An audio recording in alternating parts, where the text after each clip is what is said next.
In 2011, the UFC entered the biggest broadcasting agreement in the entire sport's short history, the Fox network. And it entered the public zeitgeist, the mainstream, for about 1 minute and 4 seconds. But you know, the foot was in the door. And so today we are going to take a look at, not the first or the last, but the 7th, UFC on Fox 7. We are firmly, comfortably encased in the mainstream. The shock has worn off. This is as good as we're gonna get. So, how did it look? The day was April 20th, 2013. The place was the HP Pavilion in San Jose, California, also known as the Shark Tank.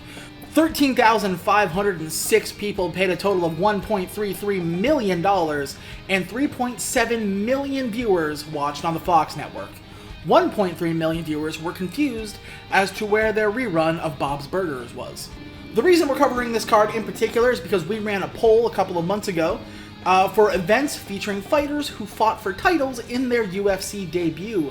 This one with 58% of the vote, beating out 157, 45, and 14 respectively. Another bit of history is that this is the first card after Strikeforce folded. And a lot of this card is actually Strikeforce alumni making their company debut. It is also taking place where Strikeforce had their home base, which I think is just kind of kicking dirt in their eye. Our first fight on the main card is going to be Matt Brown versus Jordan Mian. And trust me, stick around for this one, because I have some wild shit about Matt Brown. Both guys start out kind of tentative in round 1, and Jordan lands a really solid elbow, but Matt Brown immediately retaliates with a couple of shots. Jordan does connect on another shot, but Matt Brown is absolutely pushing the pace. Matt Brown lands a solid right hand that knocks Jordan's head to the left. Matt Brown staying right on top of him, but Jordan lands a solid combination that causes Matt to back up. Jordan goes in and lands another combination that knocks Matt down. He is hurt. Jordan immediately gets into top control as Brown tries to recover. Brown is hurt, but he is surviving. Matt baits him into a triangle choke attempt, but somehow Jordan gets himself out. But Matt Brown immediately knees him to the body and hurts him bad. We end the round with a solid right elbow by Brown. Round 2, back in the center of the octagon, Brown lands a stiff right hand to start us off. He is very confident and just swarms Mian, who gets busted up. Brown takes him to the ground and looks like he's broken Jordan's nose. Jordan goes to stand back up, but Brown starts landing heavy elbows to the body and back. John McCarthy steps in. That is a TKO. I'm going to give this fight an 8.5. It is violent. It is fast-paced. Both guys are throwing everything they have at it, but like I said, I think Matt Brown's experience is just kind of too much to overtake right now. But Jordan Mian absolutely threw everything he had at him. And even though at the end, McCarthy had to step in, it was a good stoppage. He was just getting brutalized. He was kind of covering up. But overall, I think both guys did a great job. In 2024, Brown acted as the referee for the Ultimate Dick Kicking Championship, a crotch kicking competition organized by Full Metal Dojo's Fight Circus in Thailand. On January 12th, 2025, Brown acted as the partner of UFC Hall of Famer Mark Coleman in a wheelchair boxing match against the CEO of the promotion, John Nutt. I don't know if footage of this exists, but if you can find it, I'm begging you. This is the place to put it. Well, because we can't talk about one Diaz brother and not talk about the other one, it's Josh Thompson versus Nate Diaz. Thompson opens up with a lot of leg kicks to start to take the base away from Diaz. Thompson lands a straight punch to Diaz's knee, which is new, but maybe it was to try to throw him off because he throws a bitch of a head kick. Diaz starts taunting once again, baiting Josh to try to hit him, but he doesn't bite. Another big head kick by Josh, but this time Nate catches it. They end up in the clinch. Diaz pushes them up against the fence and starts to knee at the legs. Thompson gets his back and just starts throwing bombs at the back of Nate's head. Nate continues to move forward like that didn't bug him. Thompson lands a good combination and takes Diaz down. Nate gets to his feet, but not without a leg kick as the round ends. Round 2, it looks like those leg kicks are starting to do some real damage because Diaz's leg is swollen. Thompson has Diaz up against the cage and lands a big knee. Diaz is bloodied up, but what else is new? Diaz wants this to become a firefight, but Thompson is too smart as Diaz takes him down to the ground and just starts unloading fast shots. Back up against the cage now, Thompson is using those elbows right in Diaz's face. Mike Goldberg keeps calling him Nathan. That's weird. Stop that. Thompson hits a head kick and Nate Diaz is wobbly, looking like he's out on his feet. Thompson just starts brutalizing with shots about the head and neck, and it is all over. This is the first and only time that Nate Diaz has been knocked out. I'm going to give this one an 8. I said this about Nick's fight last time. I'll say it about Nate's this time. I don't know if they can have an uninteresting fight. If that's not true, don't teach me. A lot of times you see guys, they have a game plan in their head, and it makes sense, and they just abandon it wholesale. Josh Thompson didn't do that once.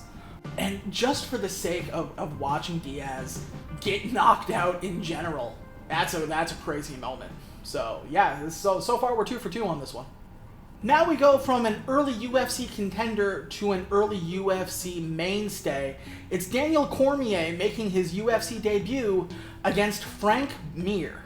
Round 1, Frank Mir starts with a bunch of high kicks that don't really go anywhere. Cormier is immediately into the clinch as Mir gets a knee to try to beg him off. Cormier lands a good solid punch to the dome and then an uppercut and tries to wrench Mir down into a guillotine but doesn't hit it. DC, while grinding against the cage, isn't just sapping his energy, he's actually throwing some really solid shots, left and right, followed by knees to the lower body. Cormier goes for a high kick and slips and the crowd laughs. So DC gets back up and lands a hell of a leg kick as if to say to the crowd, how dare you. Round 2, beginning with another solid leg kick by Frank Mir, mirroring the first round, before DC tries to land a jumping roundhouse kick to the head like a fucking Power Ranger. DC just imposing his will all over Frank right now. Back in the center of the ring, DC tries to pop off some punches, but nothing really lands, so he pushes them right back against the cage. I can't imagine this is what Frank Mir thought today was going to look like. DC uses this so effectively to sap any and all energy out of Frank Mir. It's effective. It's very effective. It's just not interesting. Round 3, Frank lands a solid leg kick, but DC catches it and tries to wrench him to the ground, but Frank's takedown defense is too good, but DC throws him right back against the cage and into the clinch. DC breaks the clinch once again, and Frank gets a body kick that gets caught. DC makes him pay with a solid combination to the face. After a whole bunch of nothing, Herb breaks them up and we reset. Frank tries for a clinch himself, which is just the worst goddamn idea. Frank needs an absolute Hail Mary miracle and does not get it as the round ends as unceremonious as it begins. This is one of those fights where, like, the really annoying MMA fan is gonna be like, it's not boring, man. This is what fighting is. It's neutralizing and, you know, this kind of thing up against the cage. DC is very good at that particular style, but just because it is effective doesn't mean it's interesting. All of the good parts were all DC, but also all of the bad parts were all DC. If you're looking for an exciting fight for 15 minutes, this ain't it.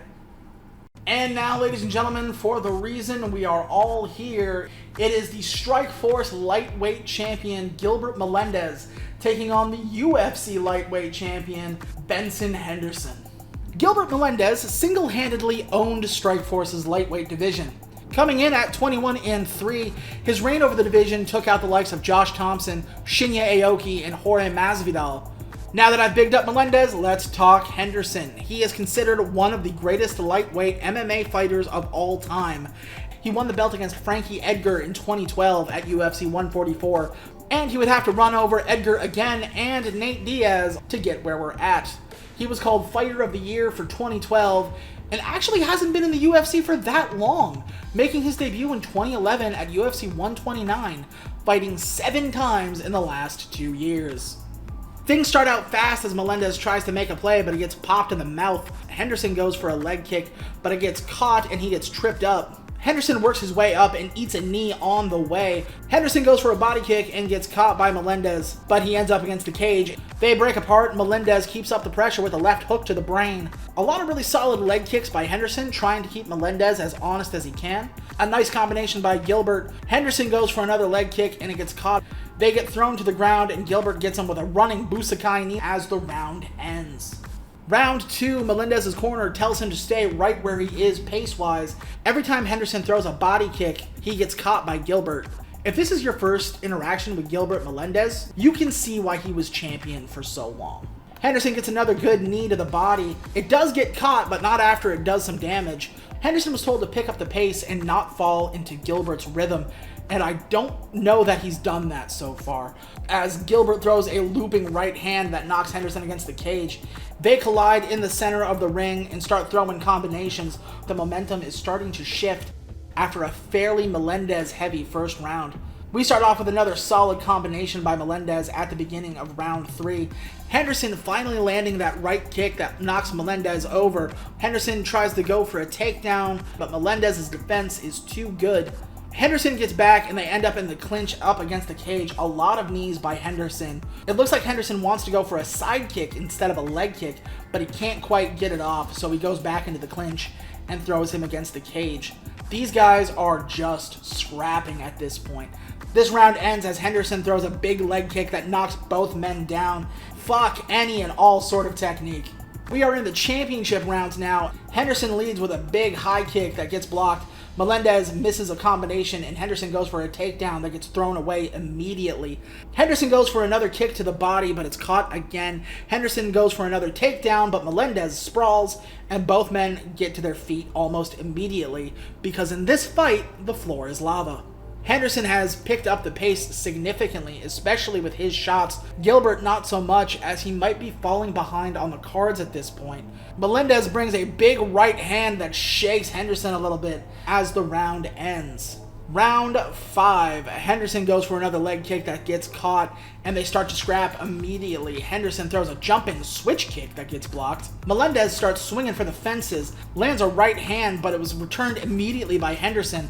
Another inside leg kick by the champion, and gets a straight shot by Melendez for his trouble. Melendez hits a shot that bounces Henderson up against the cage, but he bounces right back up, and Melendez throws a shot right into his face. 1 minute left in this fight, and they just start throwing bombs at each other in the middle of the octagon as the horn sounds in the distance. 48-47 for the winner and still champion Benson Henderson.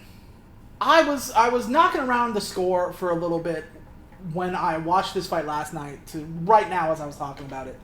And I think I'm going to end up at an 8.5. This is a very entertaining fight. And the only reason it's not higher score-wise is that while a lot of stuff happened, none of it was really effective. A lot of shots were thrown, not a lot were hit. A lot of takedown attempts were attempted, but nothing really stuck.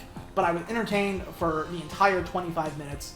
After this fight, during the interviews, Benson looks to his girlfriend, who is in the octagon with him.